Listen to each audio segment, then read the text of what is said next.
వస్తు సేవల పన్ను అమలు నేపథ్యంలో కార్లు ద్విచక్ర వాహనాల ధరలు దిగొస్తున్నాయి. తాజాగా కార్ల కంపెనీలైన హోండా కార్స్ ఇండియా, ఫోర్డ్, ద్విచక్ర వాహన సంస్థలైన TVS Motors, Honda Motorcycle and Scooter India, Suzuki Motor సైకిళ్లు తమ వాహనాల ధరలు తగ్గించాయి.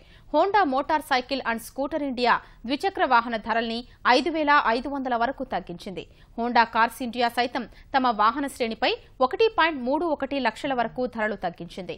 తమ వాహనాలపై 4.5% వరకు ధరలు తగ్గించినట్లు ఫోర్డ్ ఇండియా వెల్లడించింది. ద్విచక్ర వాహన దిగ్గజం టీవీఎస్ మోటార్ కంపెనీ తమ మోడళ్ల ధరల్ని 4,150 వరకు తగ్గించింది. మరోవైపు జూన్లో హీరో మోటోకార్ప్ మొత్తం విక్రయాలు 6,24,185 వాహనాలుగా నమోదయ్యాయి. అంత క్రితం ఏడాదితో పోలిస్తే ఇది 14% అధికం. మోటార్ సైకిళ్లు, స్కూటర్లకు డిమాండ్ ఊపందుకోవడం ఇందుకు కలిసొచ్చిందని కంపెనీ తెలిపింది. మోటార్ సైకిళ్ల అమ్మకాలు 13% పెరిగాయి. స్కూటర్ విక్రయాలు సైతం 22% వృద్ధి సాధించాయి. గత నెలలో బజాజ్ ఆటో మొత్తం అమ్మకాలు 23% క్షీణించాయి. మోటార్ సైకిళ్ల అమ్మకాలు 25% తగ్గాయి.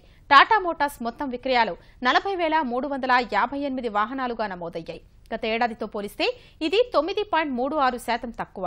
ఫోర్డ్ ఇండియా మొత్తం విక్రయాలు గతేడాది జూన్లో 19,754 కాగా ఈ ఏడాది జూన్లో 5.43% పెరిగి 20,828కు చేరాయి. దేశీయ అమ్మకాలు మాత్రం 35.06% తగ్గాయి.